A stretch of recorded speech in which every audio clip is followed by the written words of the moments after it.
Thank you very much. As Nuri Turkle mentioned, really stuck with me. These aren't statistics, these are real people. And there are hundreds of thousands of people. And they may seem far away, but they're not. They're right here. And hearing him speak, I think really made me hope that we also are more than event participant statistics, that we're here to listen, to learn, and most importantly, to take action. I don't think Hunter College has an endowment, but I know there are many other ways in which we can be part of this campaign. So today we have 3 distinguished panels to talk about what's happening, why, and what we can do about it. Each panel will be about 1 hour long, and we'll leave some time for Q&A from the floor as well as from our Zoom participants, who should please put their questions in the online Q&A. And now for the first panel, what is happening in East Turkestan or Xinjiang?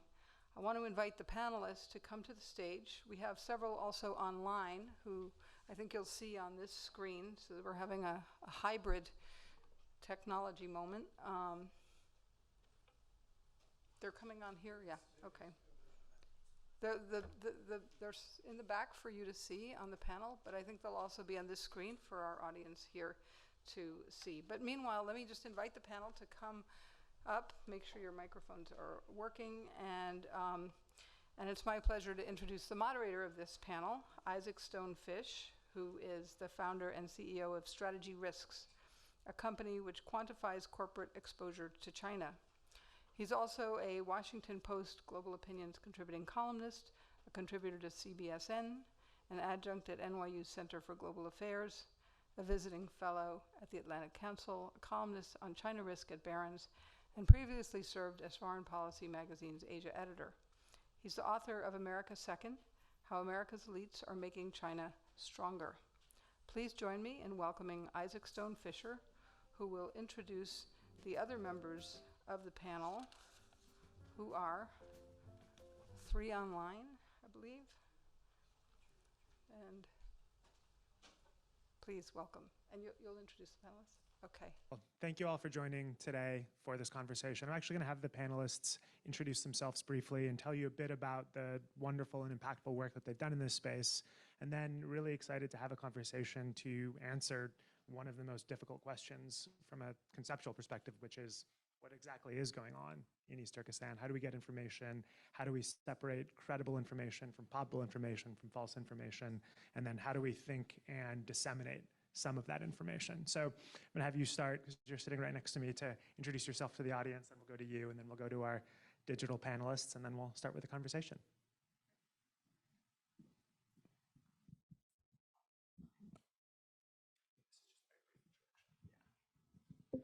Hello, everyone. My name is Jewher Ilham. I am a Uyghur advocate. I also work for the organization called Worker Rights Consortium as a forced labor project coordinator. We're a part of this coalition called Coalition to End Uyghur Forced Labour. We mainly focus on forced labor issues that has taken place in the Uyghur region. And thank you all for coming. Thank you. Assalamu alaikum. I am Rizwangul. Apparently, I'm Uyghur, and I have been speaking up for my brother who has been arbitrarily detained since January 2017. And I am a New Zealander. I came to USA with a Fulbright scholarship to finish my master's degree in public administration. I took up this study because in that case, I can contribute to the Uyghur course. And after graduation, I have been working as a program management associate with the Justice for All, which is a nonprofit that advocates for the justice for the Muslims and especially for the Uyghurs through its Save Uyghur program. Besides that, I have also running a charitable trust that is registered in New Zealand. I set up this trust because I can see that we have a lot of work to do, especially to rebuild the society, the social capital within the Uyghur diaspora, and also the identity, the culture, education, every aspect that has been greatly impacted by the genocide. Yeah. Thank you. And Adrian, over to you. Thank you indeed. Thank you. It is my pleasure and privilege to be part of this event remotely. I was physically present in New York City, but not at the right time. I was present at the original planned time of this event as part of a multi-country flight, which I couldn't reschedule, and I was not able to come now in September. So greetings from Minnesota. And I am Senior Fellow and Director of China Studies at the Victims of Communism Memorial Foundation. My research started out on the Tibetans in Western China. On Uyghurs, I have been focusing on analyzing Chinese government documents and various publicly available sources, including an analysis now also of a growing number of internal leaked and to some extent classified government documents, ranging in subject fairly widely from parent-child separation to forced labor to population birth prevention, population optimization, internment, many aspects of this atrocities so far, which keeps growing. Thank you, Adrian. And Rushan, we'll go to you and ask you to both introduce yourself, and as the last but not least, you can pivot to the other part of this conversation. So if you had any prepared remarks that you're making, which I think we're keeping tight at just a few minutes, you have those remarks, please go ahead and make them as you introduce yourself. Thank you. Thank you, Isaac. Hello, everyone. And thank you, Teng Biao, and all the organizers for this event, and also including me for this panel with such esteemed panelists. My name is Rushan Abbas. I'm the Executive Director for Campaign for Uyghurs, and I'm speaking to you today out of necessity. And I became a full-time activist out of helplessness when the Chinese government took my sister as retaliation for my activism. I'm a mother who had fulfilling life with a successful career, but today I am doing my advocacy work at the cost of my loving sister's freedom. Just yesterday, we marked 4 years since my sister, Dr. Gulshan Abbas, was taken by the Chinese government after I spoke out on a panel pretty much similar to this one.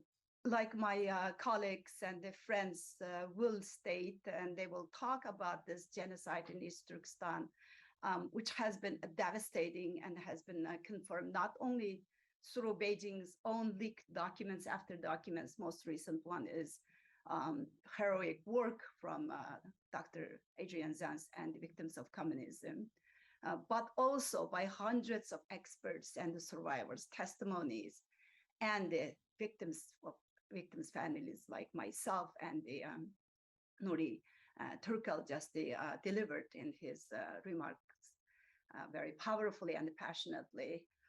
Now we are facing very frightening and upsetting videos, pictures, and voices of this extreme COVID zero policies that the Chinese government has been implemented. Again, Uyghurs and the other ethnic groups are being targeted, or they are being locked in their homes, unable to go to work, unable to buy groceries, and left food and water. Although we are being questioned by some of the journalists if they are, the authentication of those videos and the pictures we are seeing, yes, it is real, because the Uyghurs are basically jeopardizing their lives or freedoms to put those videos on the WeChat or Weibo or TikToks, showing how dire the situation is, and they are looking for any kind of help from the international communities. Yet again, it's being ignored, and I don't see any forceful action is being taken. As I am a woman, I want to talk a little bit about Uyghur women, how their bodies became a battleground that the CCP has waged their genocide on. They are being brutalized in the camps and in the communities for sexually abuses, rape, and sexual violences, as well as they are forced to host CCP officials in their own homes, and also forced to marry Han Chinese men under the threat of imprisonment for being extremists if they refuse. They are also subject to forced sterilizations, forced abortions, forcibly giving up any kind of rights they have in their lives. And the CCP congratulates their efforts by claiming their abuse have made Uyghur women no longer baby-making machines. And also, as we know, that almost 1 million Uyghur children are sent to state-run orphanages. So when this is happening, where are the feminists supposedly protecting women's rights and the children's rights?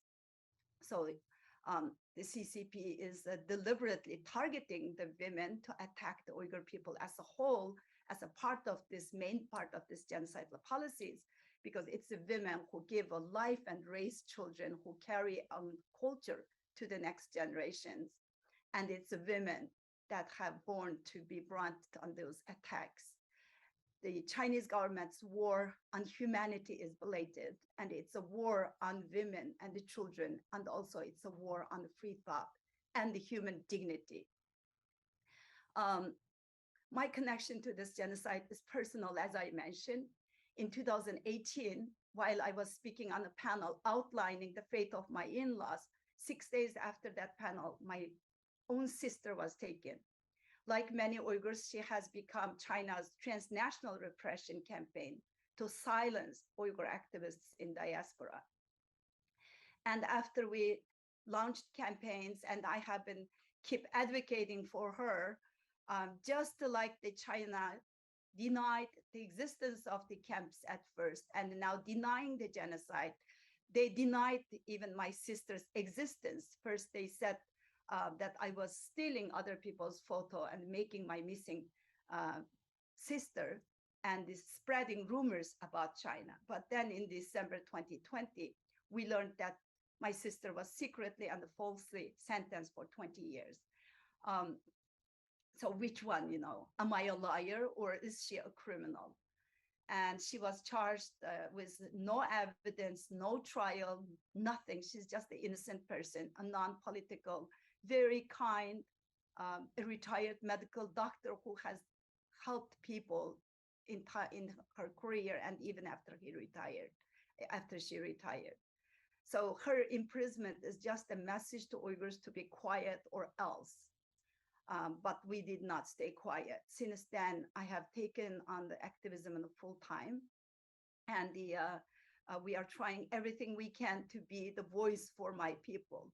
But not just the cost of this advocacy is huge, by my sister is suffering in dark dungeons somewhere, but we are getting attacked right and the left on the social media because of the Chinese government holding some people's families as a hostage and the infiltration on activating some of their people to attack us using the social media we have in the West, which is not open to their own general public.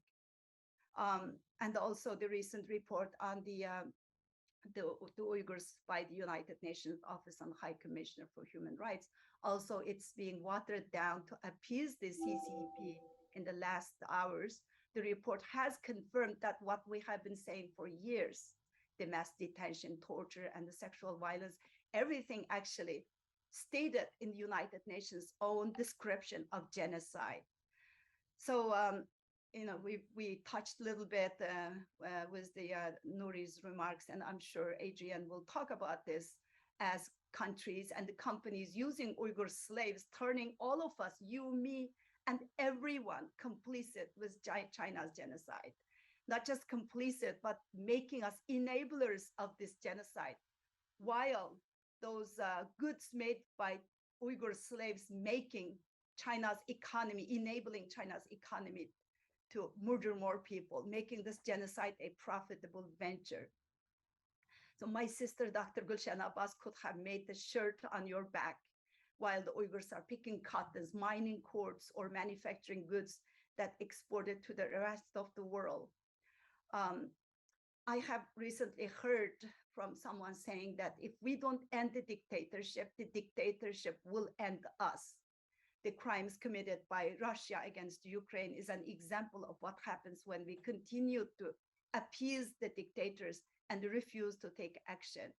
But now what's Rushan, I'm just gonna dive in real quick because I think you're bringing up a lot of really excellent points that I want to make sure we get to a little bit later in the conversation. So thank you for that really, really powerful remarks.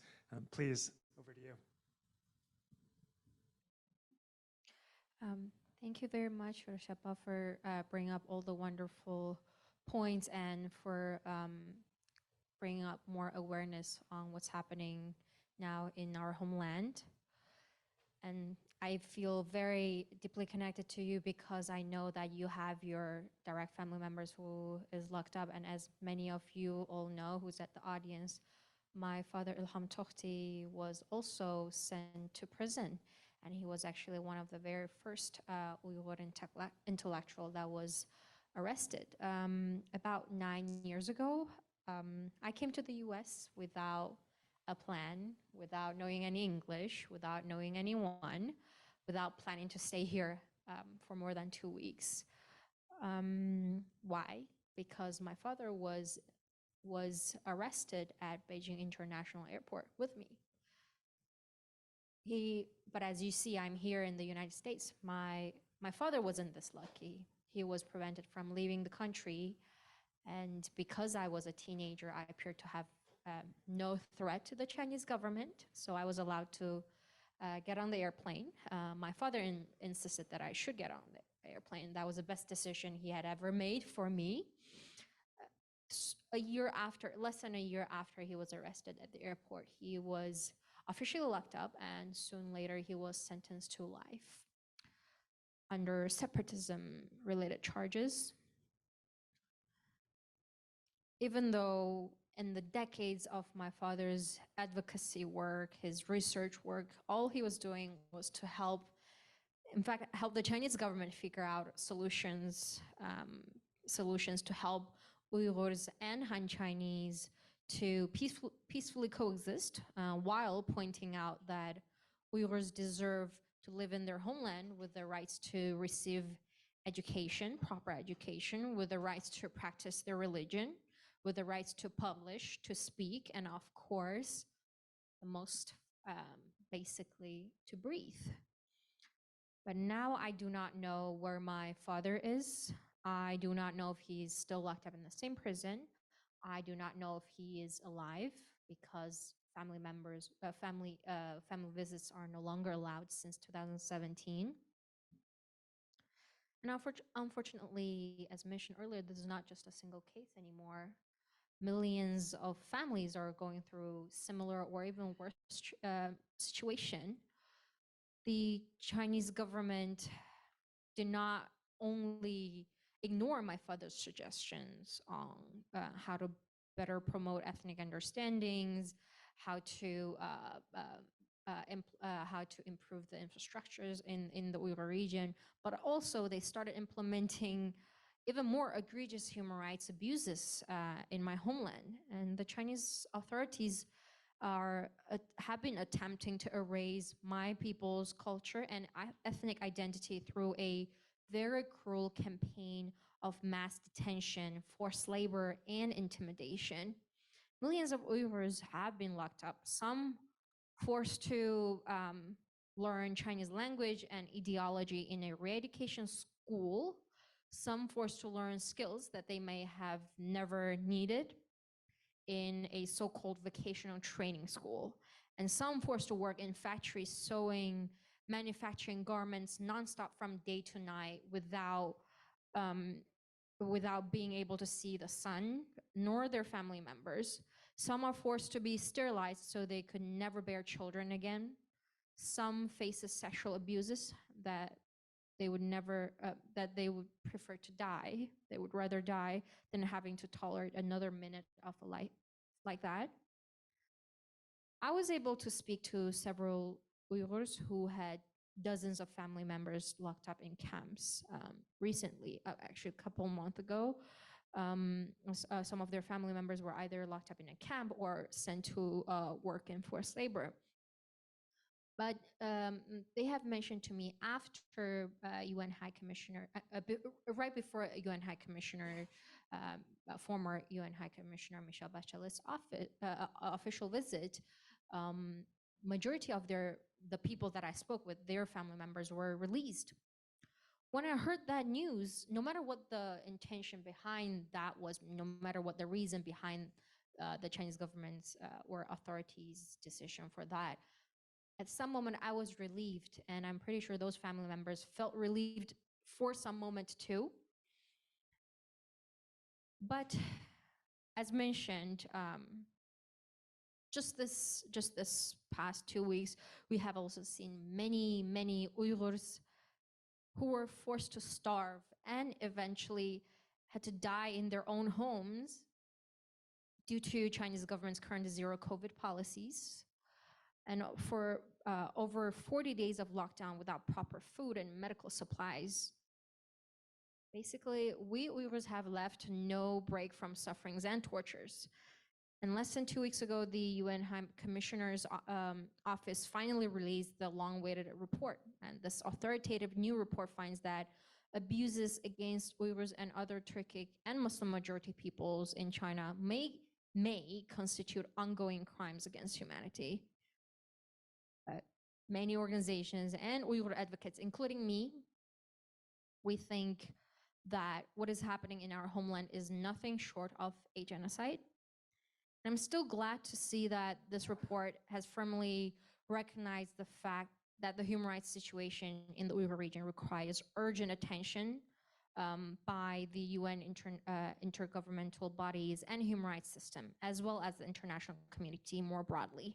So the report recommends business take all possible measures to respect human rights in their supply chain and respect on this transparently. While the report did not go as far as to say this, given the severity of the human rights crisis in the Uyghur region, it is essential that companies interpret all possible measures as meaning that they need to eliminate all ties at any level and every level of their supply chain to the Uyghur region. So with the Uyghur Forced Labour Prevention Act now in effect since June in the US, it is very critical that other countries implement comparable standards, which we can go further, can dive into more on that. And it's important for companies to apply unified single global standard to all their markets, so they should not be hypocritical and think it is not okay to import Uyghur forced labor protected goods to the US, but it is okay to import to elsewhere. So as consumers, every one of you who are sitting here, you're all consumers, doesn't matter how much you spend per week. So it is important to be educated, and I am quite encouraged by the growing number of people taking a serious interest in the origins and ethics of everything they purchase. And I do believe that the onus shouldn't be on the consumers to perform hours of research and try to find out the origin of the goods that they're trying to buy. But it is, consumers can make clear their expectation that brands and retailers uphold their responsibility to ensure their business models does not rely on forced labor.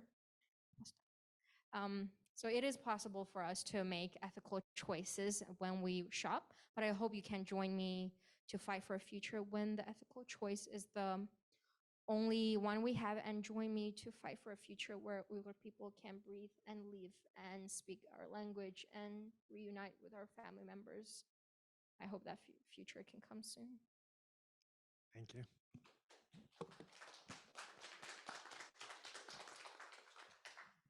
Thank you, Jewher, and Rushan Abbas and Nuri Turgal. You have covered the excellent points of this genocide that my people is experiencing. And before I start my speech, I would like to express my concerns to the Uyghurs who are suffering in East Turkestan, especially those who are in Ili city and the Korla city and Urumqi.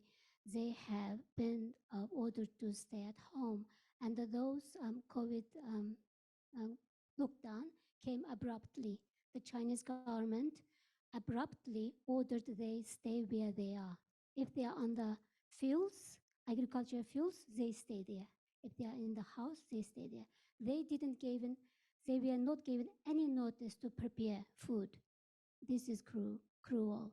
This is how harsh the Chinese government are. We have been also seeing that there are foods distributed to Han Chinese, but not for Uyghurs. So Uyghurs are starving to death.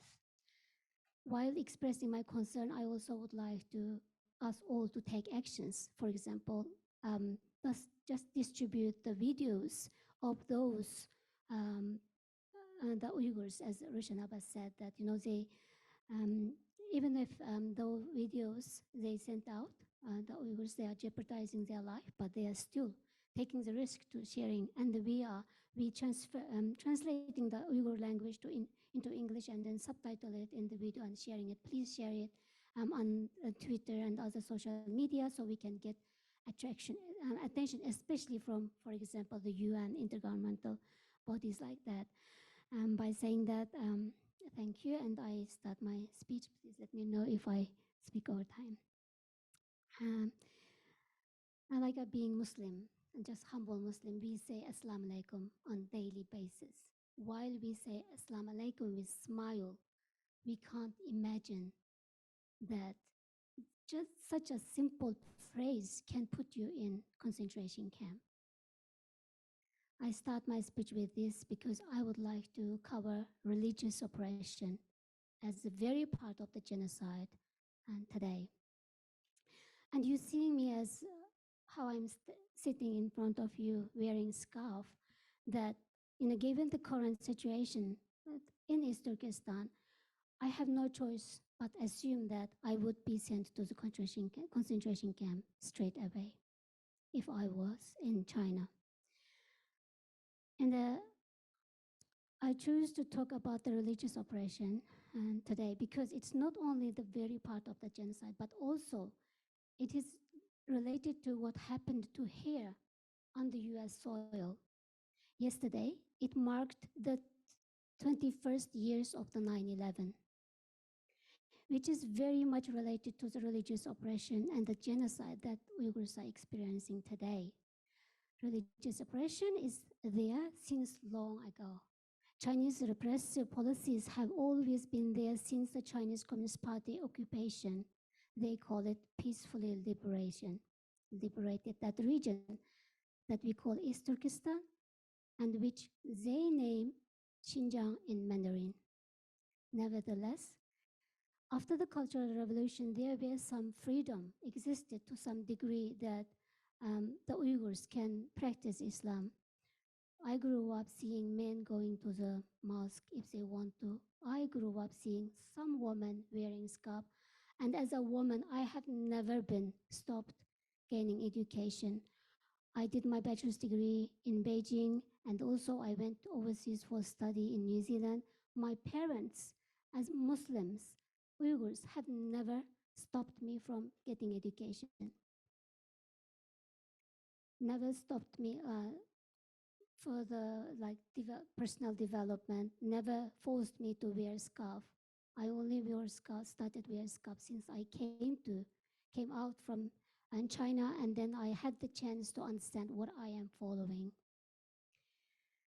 However, the Chinese religious oppression took a drastic turn when the 9/11 shook the world.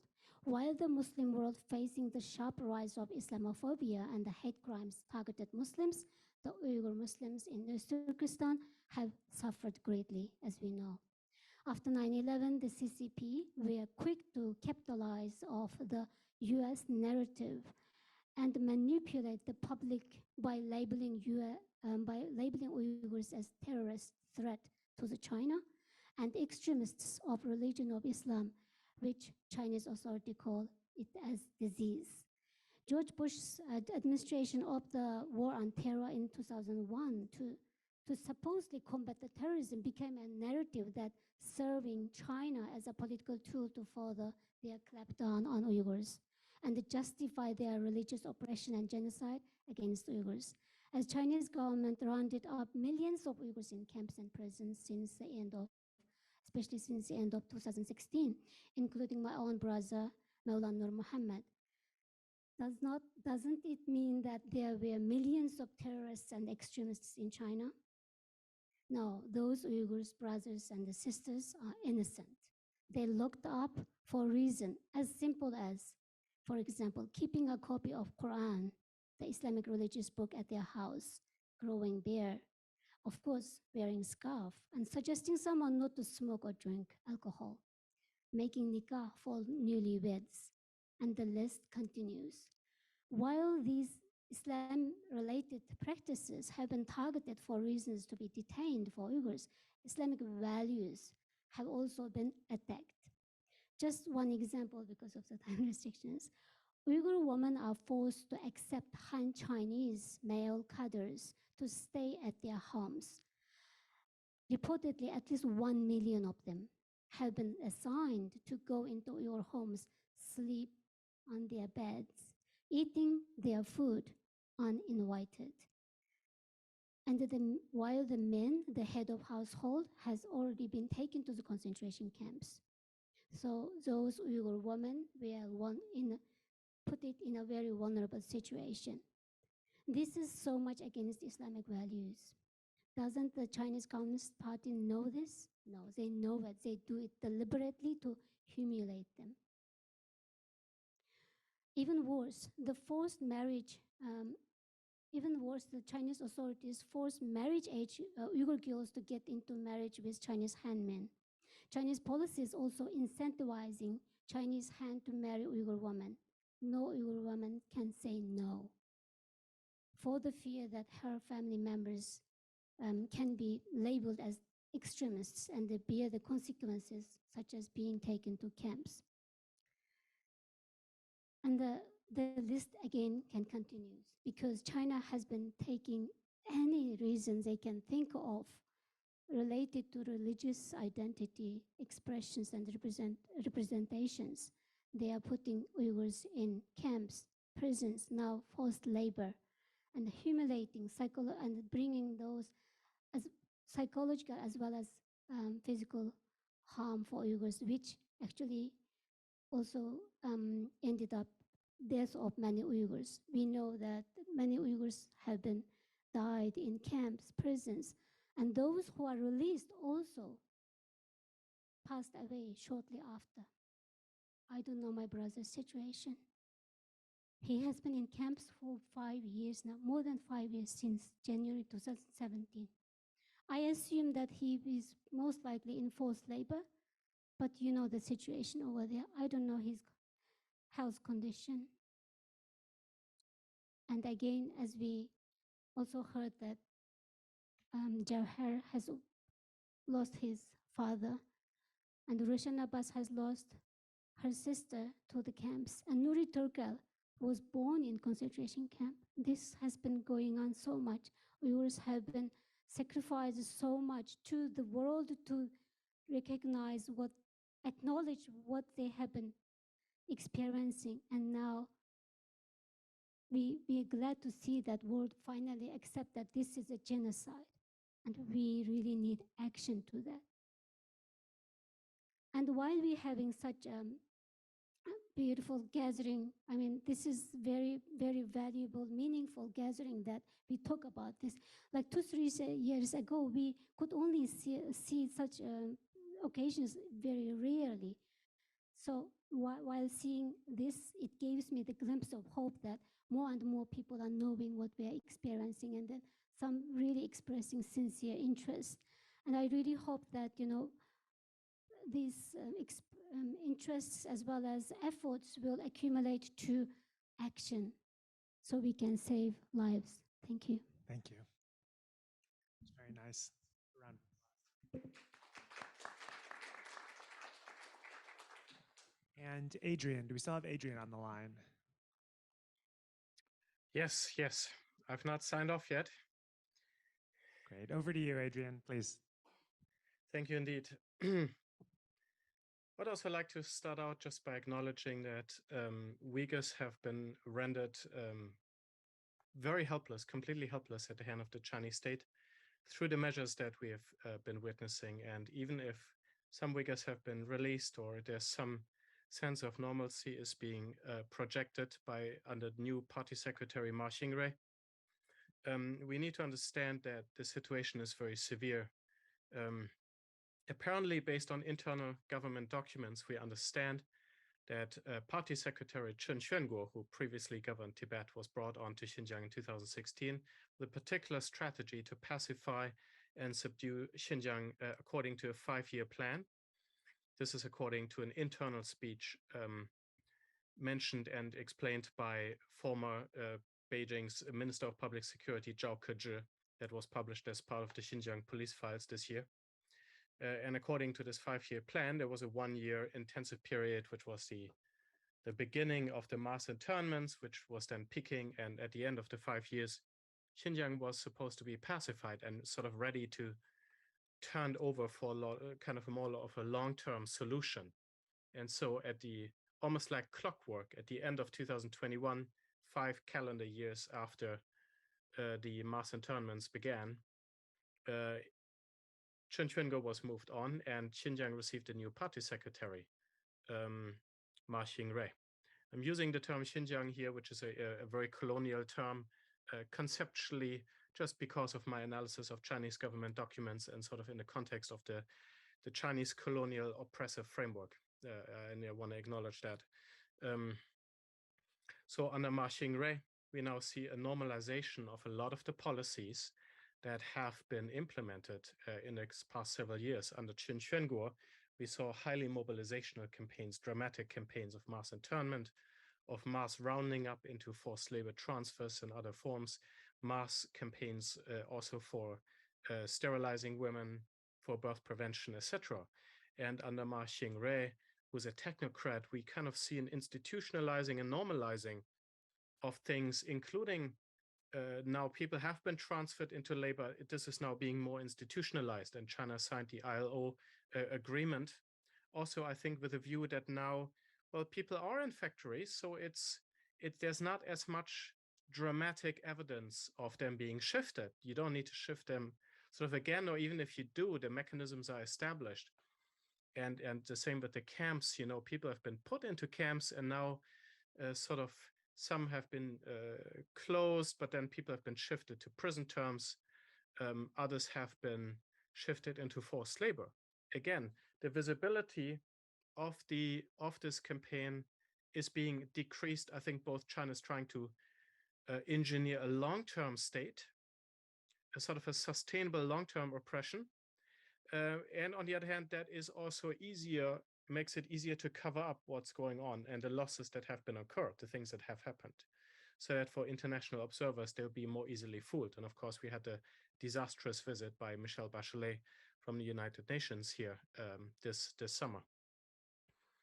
Now, in a context like this, we need to understand, for example, you know, the dramatic news at the moment of Uyghurs who apparently are running out of food, who are starving or possibly dying, or are shown to be dead, also due to lack of medical attention, have to be understood in the context of this helplessness and of the context of this all-encompassing police state. Now, my particular research on genocide has always focused, firstly, we have the empirical evidence of dramatically declining birth rates published by the state itself, starting from 2016, but especially 2017. And then in 2019, we had another decline in the birth rate of ethnic minority regions of 50%, much, much greater than among Han Chinese regions in Xinjiang or among the rest of the country. So we have this empirical reality. But to understand the situation in Xinjiang, again, we look into the longer term, which is hard, but it's possible. And so also to understand the nature of this mass atrocity, scholars such as myself often speak of the severe risk, or what we're witnessing potentially, of a slow genocide that is unfolding over time. So in World War II, you had a rapid genocide with extermination camps. You had the killing of people in a short amount of time. Now, with birth prevention, which is an equal criterion for genocide in the 1948 Convention, what you have is you have an unfolding situation. You don't typically kill millions through birth prevention in a short amount of time, but what you do is you prevent potentially millions of lives from coming about over the course of several decades. And so one of the methodologies that I was using for this approach was to compare the baseline of expected population growth, even under China's family planning at the time, which had quite a rapidly increasing Uyghur population, which of course being used in propaganda discourse to say, oh, look, Uyghur population increased very quickly. Yes, it did, up to approximately 2016. And then compare that with some of the latest data and an estimate also of understanding where are they trying to get to, and then plot it out for something like 20 years. You know, the longer you plot it out, the more speculative and inaccurate it becomes. But that's sufficient to establish the possibilities of population decline and of a significant destruction in part. Now, the mere empirical reality of declining birth rates is not sufficient. It's sufficient to establish a possibility of a crimes against humanity because we have policy evidence of a systematic attack against a population. With genocide, the question also, and I'm sure there's some legal experts here subsequently, one has to establish intent.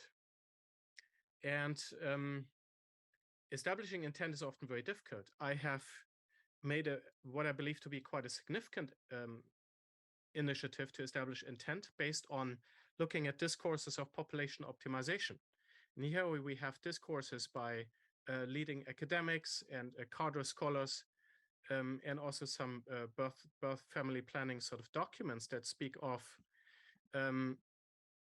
ending the dominance of the Uyghur ethnic group, or to quote, the imbalance of the ethnic minority and Han population composition in southern Xinjiang has reached an unbelievably serious degree. These are the words of the Dean of the Institute of Frontier History at Tarim University in Xinjiang.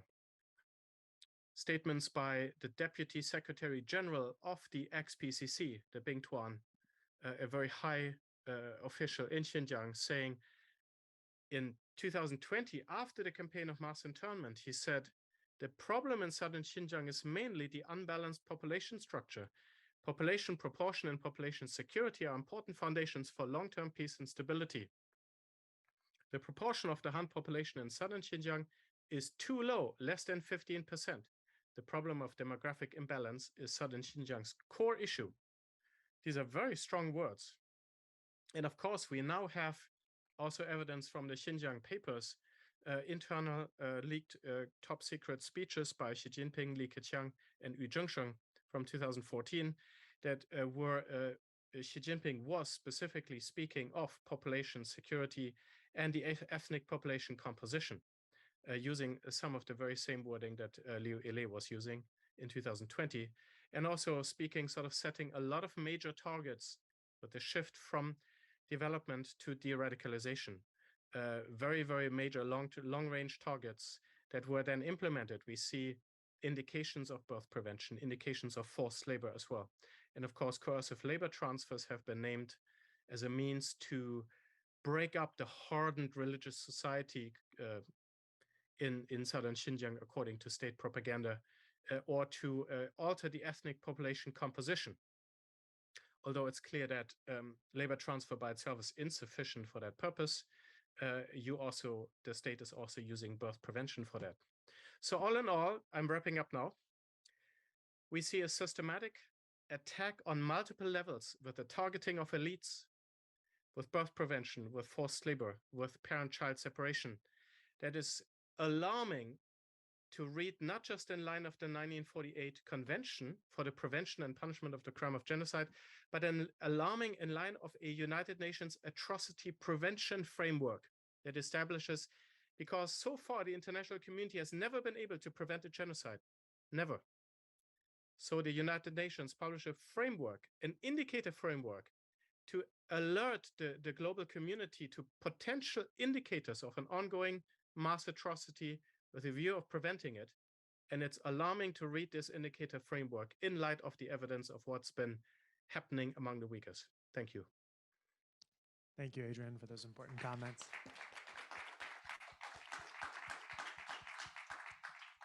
I'm going to ask a few questions and then we'll open up to the audience and those listening digitally to ask questions for all of you.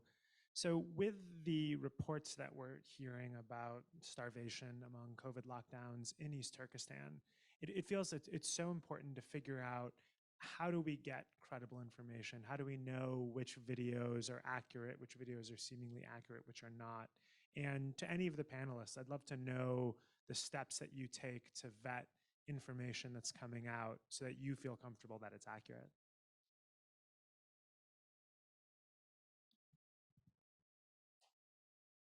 I think I actually faced such question when I first raised my brother's case. When I approached a specific organization and I reported, look, my brother was taken away. Could you please help? They asked me, could you please verify he was taken? I said, no, I can't. But that is the case. If you have that capability, please go and do investigation. I was really sad. But it took at least 2 years that they were convinced that, yes, such things are happening. Arbitrary detention, mass roundups, yes, happening. What we lost is time. We lost it. We didn't react to the arbitrary detention on time. I had the darkest part of my life for that 2 years, struggling to let that organization and others to believe that my brother was arbitrarily detained and he was innocent. That is my experience. Now, every single information that coming out from the East Turkestan, I took it seriously because I know as an Uyghur, as someone who has been impacted by the genocide, who has been bearing the pain among the millions of Uyghurs, I know they were taking the risk. They were really taking the risk to leaking this information with the hope that they may get help. They are crying. How can I deny that what they are saying is not true? How can I How can I deny that? So I take every single information that's coming from there seriously. So once this leaked videos coming out, I was contacted with someone who was based in Turkey, for example. We are translating these videos. Could you please edit it because our English is not so good? I said, of course. Started from 5:30 in the morning. I started to edit and sent it to them, and then they add the subtitles in the video. That's how we're sharing. That's how we actually valuing and giving the importance for those information so the rest of the world know. And I beg that please trust those information because they're valuable. That's also how we started to know, like 3 years back, that this genocide has started. Yeah.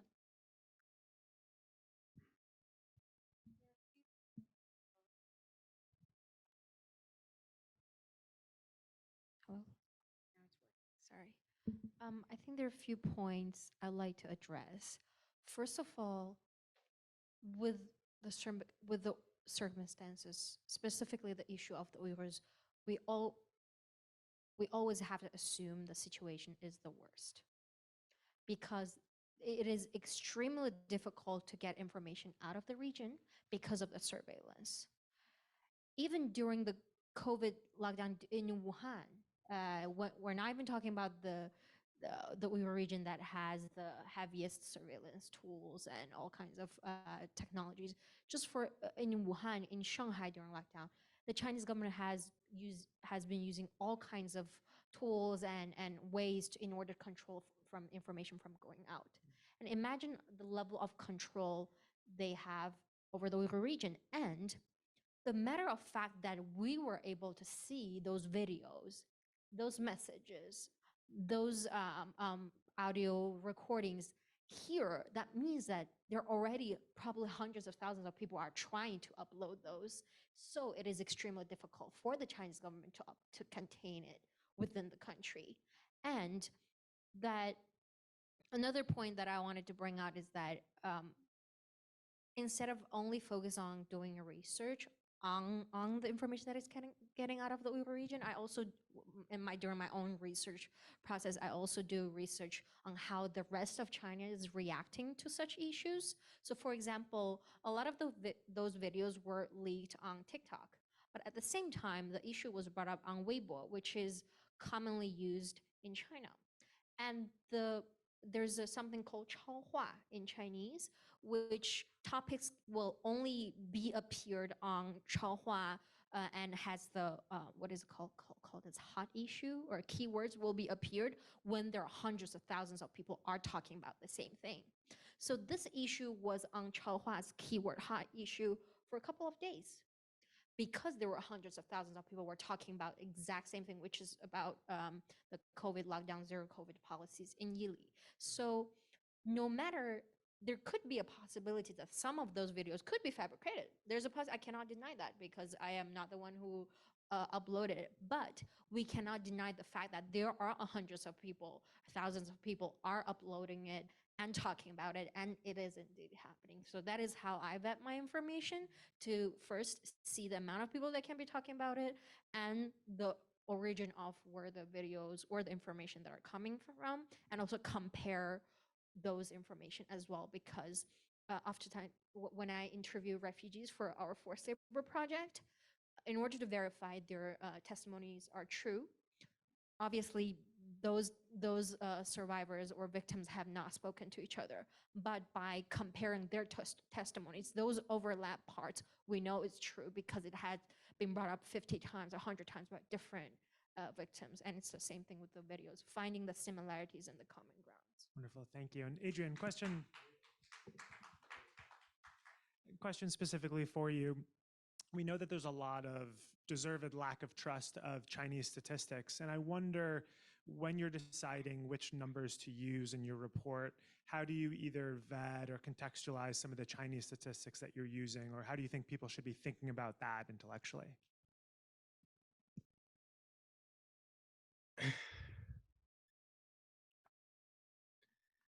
I've had some interesting discussions with Uyghurs about this, because quite understandably, the Uyghurs don't really trust what comes from the Chinese state. And I think very deservedly so. But you have to contextualize it. For example, the state has policies, it has policy documents, it has statistics. China publishes some of the most detailed statistics of developing countries. So statistical yearbooks, which are being used by scholars in other contexts. I have worked with statistical yearbooks for many years. I started doing my PhD. I've spent over 10, 12, 14 years working with this material and looking at it. And, what you tend to see is that a higher level material tends to be more reliable. And then the lower you get, like the county or level or below, it can get more dodgy. And so you simply, what you need always, well, with anything related to this atrocity, anything, forced labor, population, internment, parent-child separation, you need to have a systemic understanding of what's going on. You need to try to have some idea of the policy, the state terminology, the cultural context, of course, too, but the whole policy context. And within the systemic contextual understanding of this in at least several different respects, you then take evidence that you triangulate. You always triangulate evidence, qualitative and quantitative. So quantitative data, you have different sources. You have also some reports in China's national yearbook. You then have some related reports on local government levels. Okay, so basically, you have to contextualize and triangulate, and it's a huge amount of work, and there's no other way around it. But doing so, I was arguing with Uyghur intellectuals that yes, using Chinese population data can be very powerful to prove that something is going on. That discussion was in May 2020. Okay, you all know what happened after that. So it's worthwhile doing so, but yes, there are caveats. Thank you, Adrian. And Rushan, one question to you, and then we'll open it up to the audience. Can you talk us through the ethics of gathering information from East Turkestan, what would you say the best practices are in terms of who you can talk to, who you shouldn't talk to, and how you package and deliver that information? Yes, thank you so much. As Jawhar and our sister mentioned there earlier about this recent starvation and the videos, it's extremely difficult to get the information, but when we get the video or any kind of update or information about East Turkestan, we try to talk to the general public who are still in somewhat in communication with their family members. Like there are 60,000 Uyghur people are living in Turkey right now, and many of them still do communicate with, some in some level. And also we have people in Central Asia and Europe. They don't come out openly to speak on the genocidal policies because their family members are taken as being monitored or held as hostages, but they want to do something to help us. So anything that they can get or verify, they send us. So when we get those kind of information, we try to verify with more people, and then we publish something. But so far, everything we have been saying, we have been correct. We never made a mistake on any kind of information. And our organization was the first to publish a press release on this current starvation as well, but we didn't take this lightly. We did talk to more than 24 people who they're originally from Gulja, and they have family members. They ran out of food like a couple of weeks ago, and they know that other neighbors or other people are dying because of the starvation. And Radio Free Asia Uyghur Service is also doing amazing job covering the stories, verifying the stories. Everything that we are seeing through Weibo, through WeChat or TikTok or any kind of voice files, it's just the tip of the iceberg. As Jewher brought up very valuable point there, when there are so many things are happening, when people are scared to bring it up, but they had enough, when they have no hope, and they are jeopardizing their own freedom and their lives to put those information out, the international community should take seriously. We all know what happened in Hong Kong, how China denies what they did in Hong Kong, which happened in everybody's eyes. And what China is doing in Tibet, to Tibetan people and Southern Mongolia. And we all know that the Chinese government is attempting to export their worldwide views and authoritarian system globally. So it's not just that they are controlling the information with information blockade, but also the world has been built on the foundations of freedom and the democracy and the human rights, and everything is starting to dismantle before our very own eyes as the Chinese government is influencing, controlling the narratives.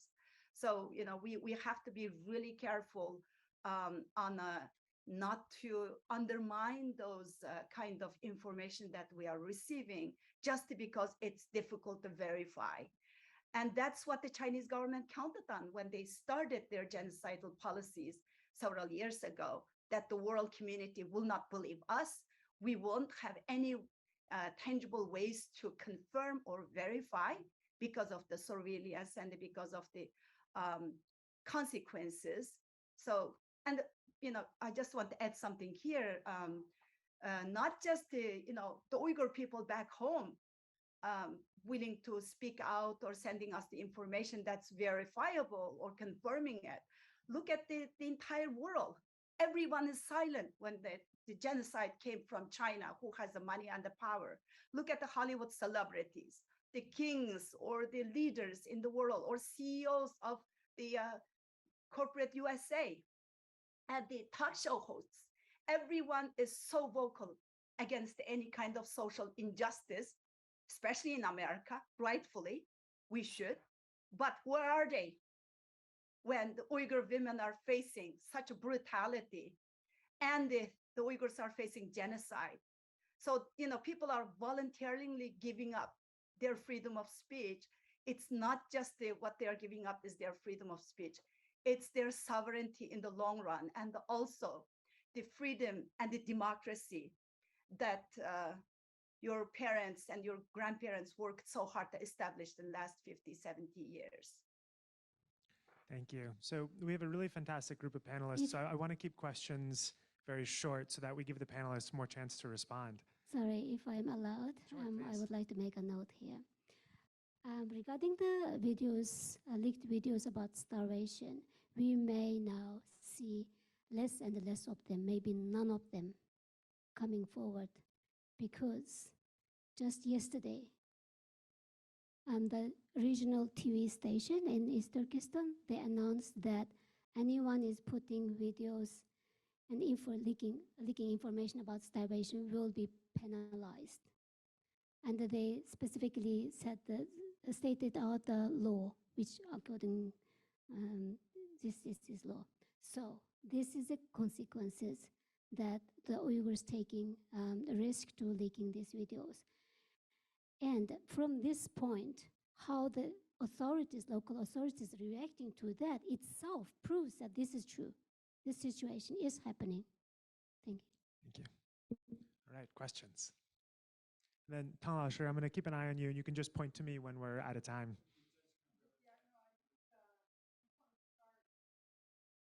No? 2 minutes, okay. No, I just wanted to start for our people online and ask a couple of questions on their behalf that came up, and then we can go to the questions here. 2 questions I'll put together. One, that one of the speakers mentioned the need for nations to speak out about the Uyghurs' plight, but didn't explain why Muslim nations haven't done so, and then emphasized the need for the liberal democracies to do so. I would appreciate someone discussing why Muslim nations have not taken a stand on this. And then the flip side of that question from another participant to Adrian Zans is why doesn't the EU recognize this genocide and take action to prevent these crimes, having experienced genocide in Europe? You on that one, and then we'll go to one of the other panelists for the question on Muslim nations. What are your thoughts?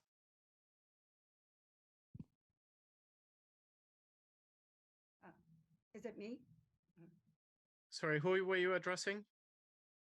For you, Adrian. So the question about why the EU hasn't been very explicit in calling this a genocide and what needs to happen to change that. Genocide determination is a slightly complicated process that typically involves a legal determination by a nation state that has signed on to the 1948 convention.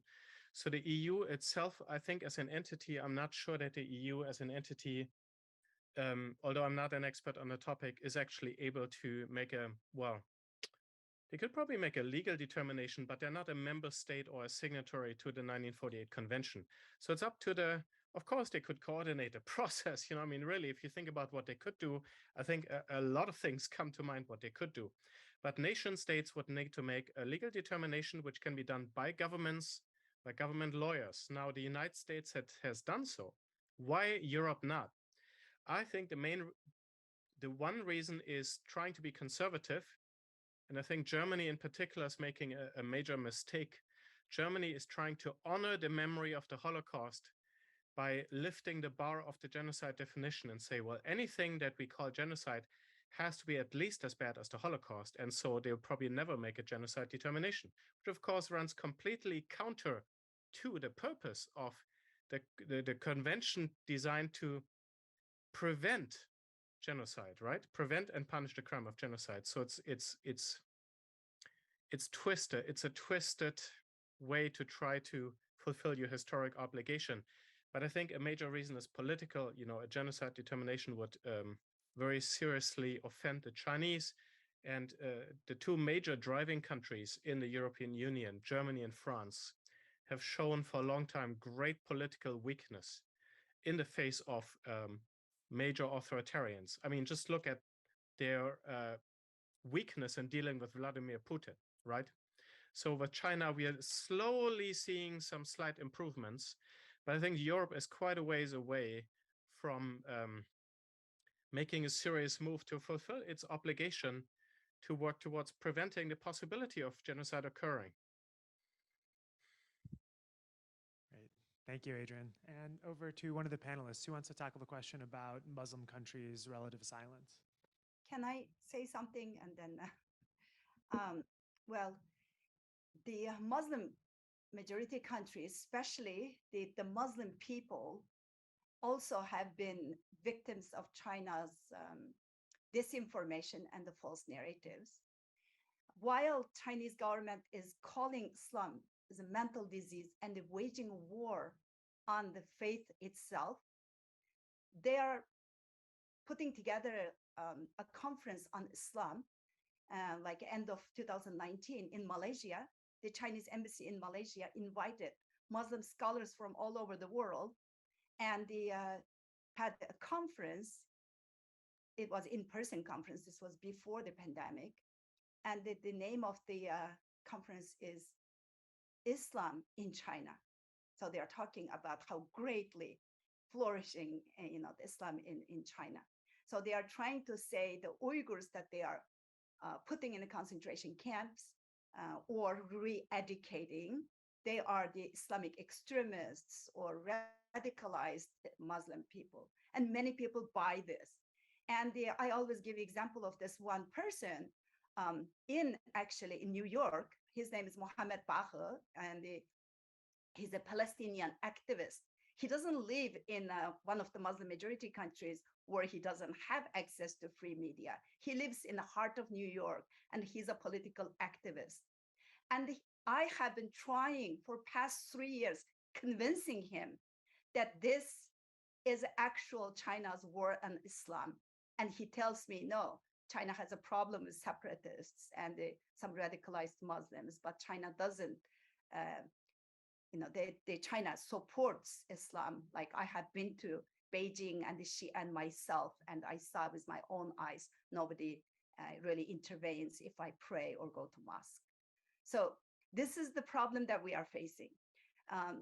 To come to the governments, the leaders, before this genocidal policies started, the Chinese government had sort of like agreements with most of the Muslim majority countries, including Turkey, that do not report anything about the Uyghurs in their mainstream media, as well as they are not going to speak out again about the Uyghur issue. That's China's so-called red line. And that's why the people are left uneducated, and that's why we are not getting a lot of support. But through educating the Muslims with the correct message, this is not just the Uyghur issue, but this is a faith issue. It's your faith that the Chinese government is waging war on and eradicating. And as a Muslim, it's your responsibility to defend your faith. We are getting somewhere, actually, with such an approach. UK Muslims led Stand for Uyghurs, and they did a protest. The biggest one was last November. We had like almost 10,000 non-Uyghur, only Muslim-led protest in the Chinese front of Chinese embassy in London, and the Chinese government had to bring down their flag because they didn't want the public in London to know that those Muslims are protesting in front of the Chinese embassy. So we have a lot of work to do before we complain too much. We do, and let's get some questions from the audience. Thanks.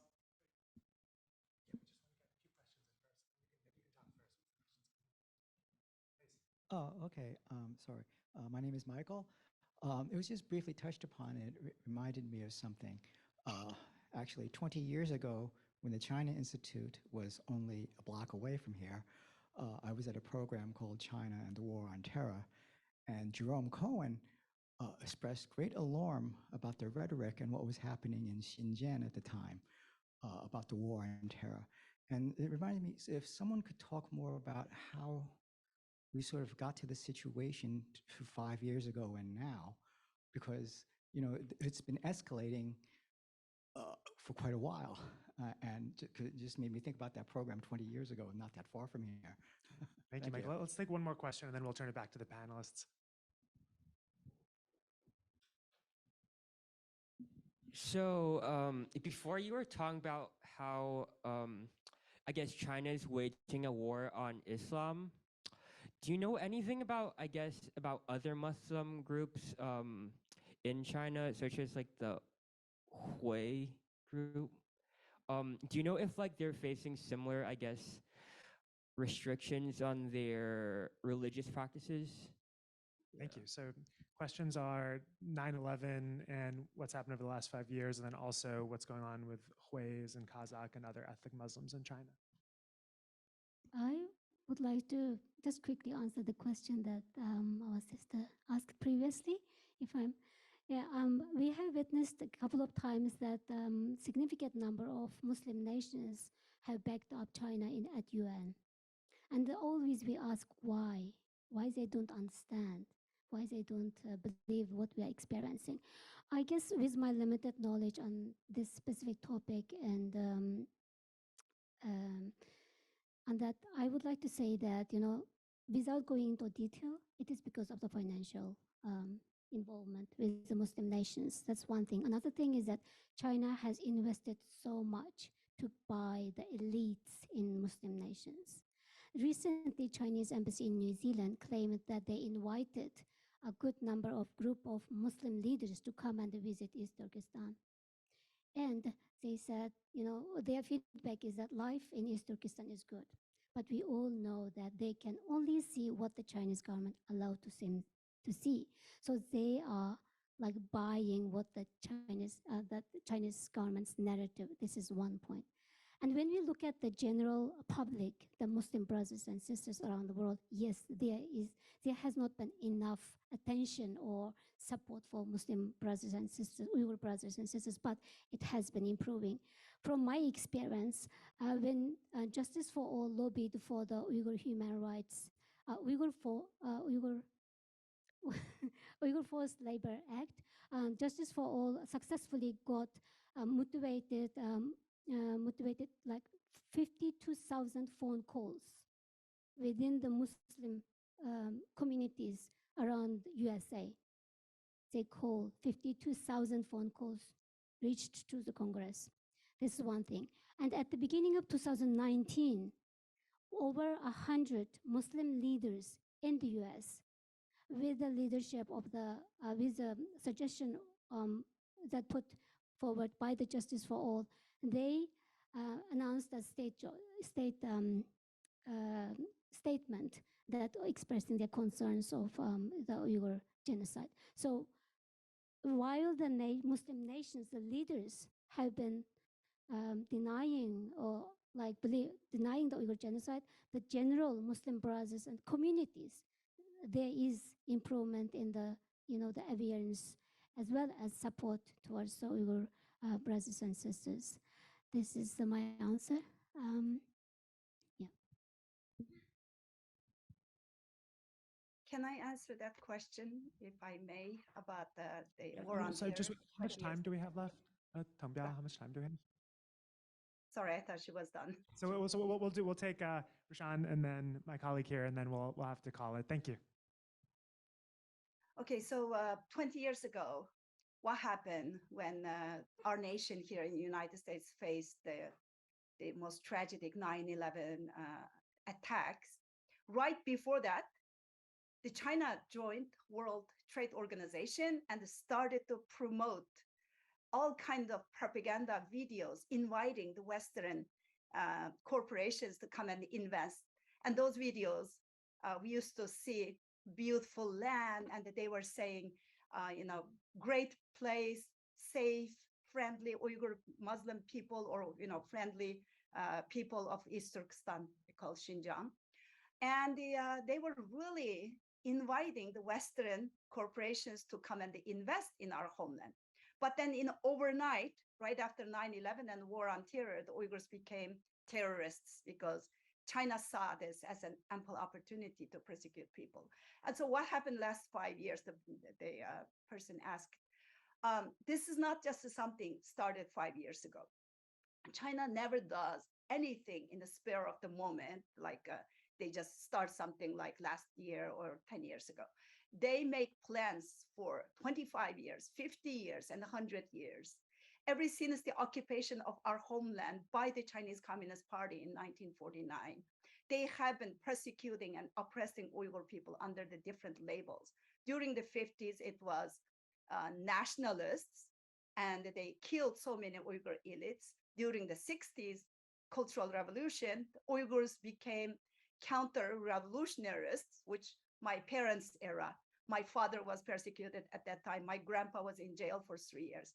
And then after 79, when the US established diplomatic relations with China, they opened up a little bit. And from 79 to 89, until the Tiananmen Square massacre, everything was fine for a little bit. Then right after the Soviet collapsed down and the Central Asian republics became independent, Uyghurs became separatists. And then we come back to 9/11 in 2001, Uyghurs became terrorists. So this is just continuation of this genocidal policies. And to the point now, it's an active genocide. Thank you. Thank you. I'd like to answer this gentleman's question regarding on whether other Muslim population has been targeted. So, to be honest, when people claim that this is wholly a religious issue, I often disagree.